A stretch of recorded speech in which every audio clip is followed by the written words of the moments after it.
आइए कथा की ओर चलते हैं। आप लोगों ने दोपहर के समय किसकी कथा सुनी? राजा बलि की। भगवत प्रेमियों, अब राजा परीक्षित ने सुखदेव जी से सवाल किया कि हे गुरुदेव, अब मैं आपसे वो वाली कथा सुनना चाहता हूँ कि गंगा जी पृथ्वी लोक पर कैसे आई और इन्होंने कैसे सबका कल्याण किया। अब सोई कथा कहाओ गुरु राई, जही प्रकार सुर सरी महियाई।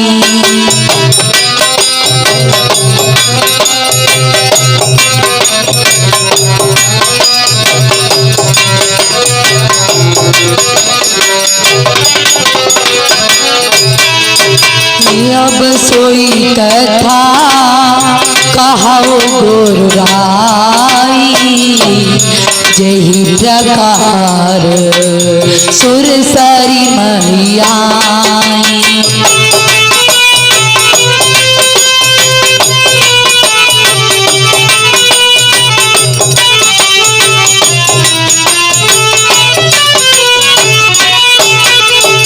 अब सोई कथा कहाओ गुरु राई, जही प्रकार सुर सरी महियाई। अब सोई कथा कहाओ गुरु राई, जही प्रकार सुर सरी महियाई।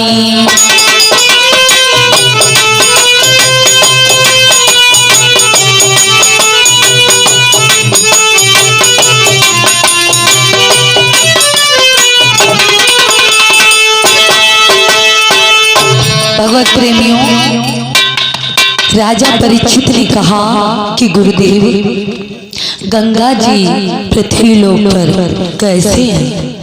इस बात को सुनकर सुखदेव स्वामी जी कहने लगे कि हे राजा परीक्षित, कि महाराज पवित्र सूर्यकुल में सुनिए कि गंगा जी पृथ्वी लोक पर कैसे आई कि हे राजा परीक्षित, महाराज पवित्र सूर्यकुल में गुणवान सुजान सगर जीते।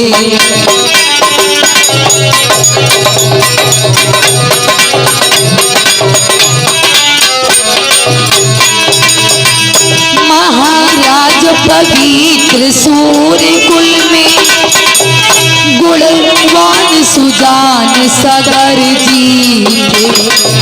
कोटान कोटि सेना उनकी और 60,000 कुंवर बीते।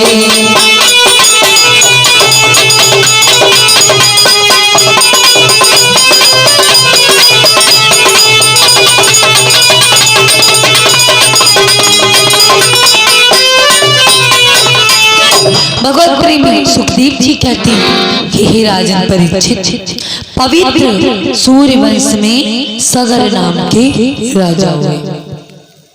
उनकी 2 रानियां थीं। बड़ी रानी का नाम था सुमति और छोटी रानी का नाम था केसरी।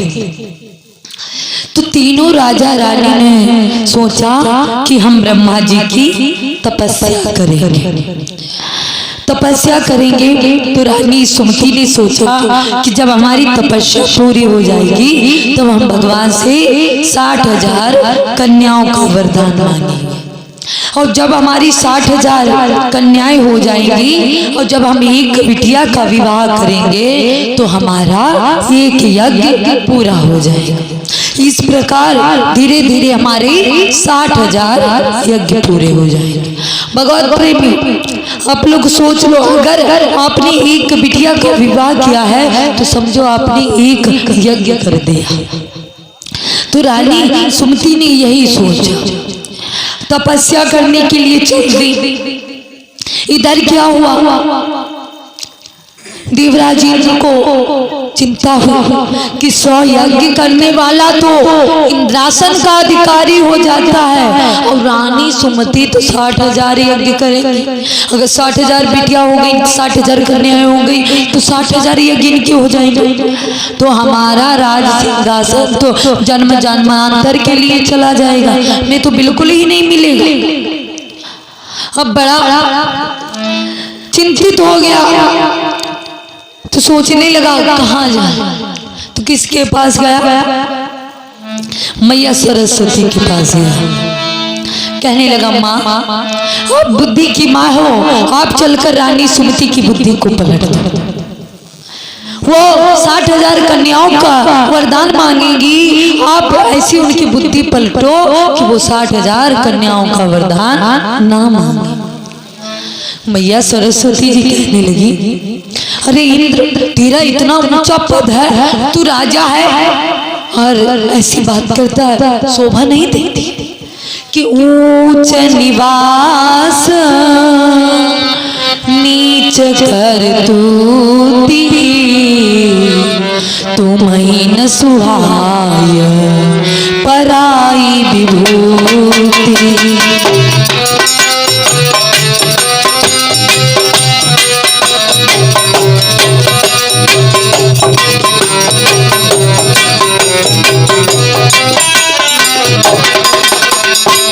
ऊंच निवास नीच कर तूती, तुम्हें न सुहाय पराई विभूति।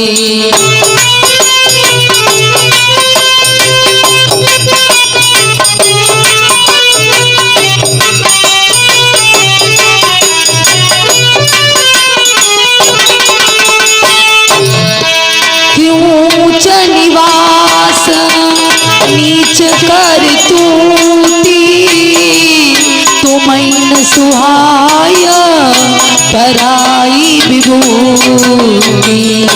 ऊंच निवास नीच कर तूती, तुम्हें न सुहाय पराई विभूति।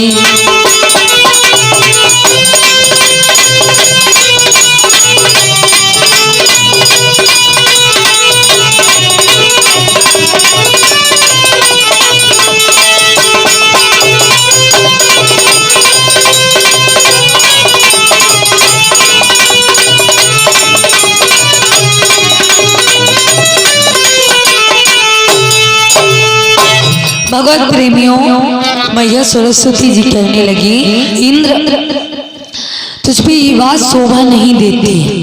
इंद्र कहने लगा कि मैया मान जाइए, अगर आपने नहीं कुछ किया तो हमारा राज सिंहासन चला जाएगा। अब भगवत प्रेमियों यही हुआ, मैया सरस्वती ने क्या किया, रानी सुमति की बुद्धि को पलट दिया। जब वरदान मांगने का समय आया तो सुमति रानी ने क्या मांगा, 60,000 कन्याओं की जगह 60,000 पुत्रों का वरदान मांग लिया।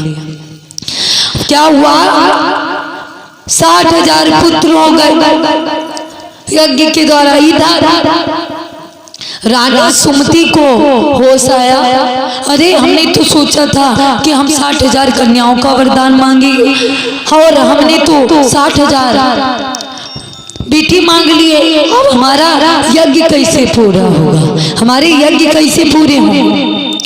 भगवत प्रेमी और रानी कहने लगी चलो कोई बात नहीं, हमारे पास किस चीज की कमी है, मैं अपनी ताकत से यज्ञ करूंगी, वह धन है, सब कुछ तो है ही हमारे पास, और राजाओं के पास भैया कौन चीज की कमी है, वो चाहे तो सब कुछ कर सकते। क्या हुआ, राजा सगर की सलाह से यज्ञ प्रारंभ हो गया। 100वां यज्ञ चल रहा है, 99 यज्ञ हो चुके हैं भगवत प्रेमी। फिर इंद्र भागा, कहाँ भागा, भगवान के पास गए, भगवान विष्णु से कहने लगा कि अब आप रक्षा करो चल के। भगवान विष्णु कहने लगे अब हम नहीं जाएंगे, हम तुम्हारे कहने से कहीं भी नहीं जाएंगे, तुम्हारे कहने से हम राजा बलि के यहाँ गए थे तो बड़ी मुसीबत में पड़ गए थे, हैं? तो अब तुम्हारे कहने से हम 4 कदम भी नहीं चलेंगे, तुम अपना चाहे जो करो। अब भगवान ने भी मना कर दिया कि जब मना कर दिया विष्णु ने तो इंद्र बहुत घबराया है।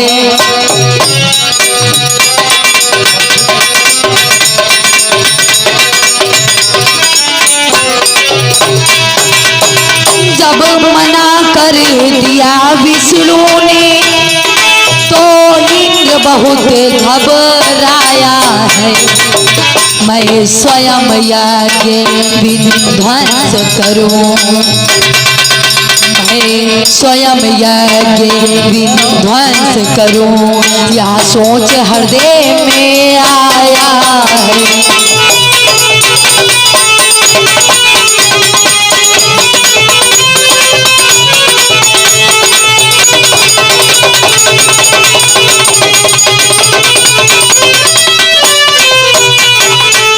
भगवत प्रेमियों क्या हुआ, अभी इंद्र ने सोचा हमें कुछ करना